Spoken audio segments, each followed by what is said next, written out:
لا الہ الا اللہ والشمس تجری لمستقر لها. تفسیر بیضاوی میں ہے الشمس تسجد لخالقها ومنشئها. تجری کا معنی کیا؟ تسجد. الشمس تسجد لخالقها ومنشئها والشمس تجری لمستقر لها ذلك تقدیر العزیز العلیم. اللہ تعالیٰ نے یہ ڈیوٹی لگائی ہے، جاری رہے. قاضی بیضاوی نے یہ کیوں کہا؟ صحیح مسلم میں اور جوامع میں ہے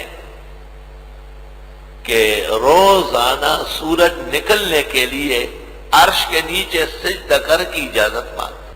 عرش کے نیچے سجدہ کر کی اجازت مانگتا ہے کہ میں جاؤں، طلوع ہو جاؤں.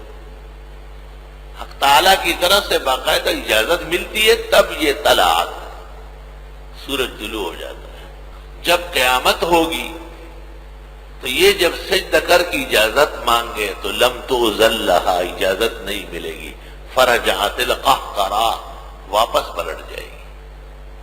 تو جہاں سورج نے ڈوبنا تھا وہیں سے طلوع ہوا، جہاں سورج طلوع ہو رہا تھا وہاں سے پیچھے پلٹ گیا.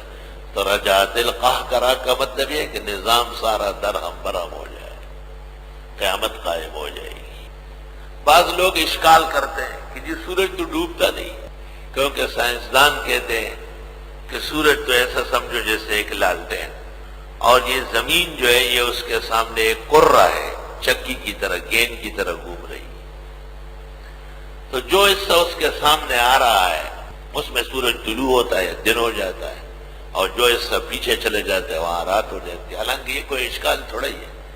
جس حصے میں جس وقت سورج دکھائی دیتا ہے وہ اس کا طلوع ہے نا،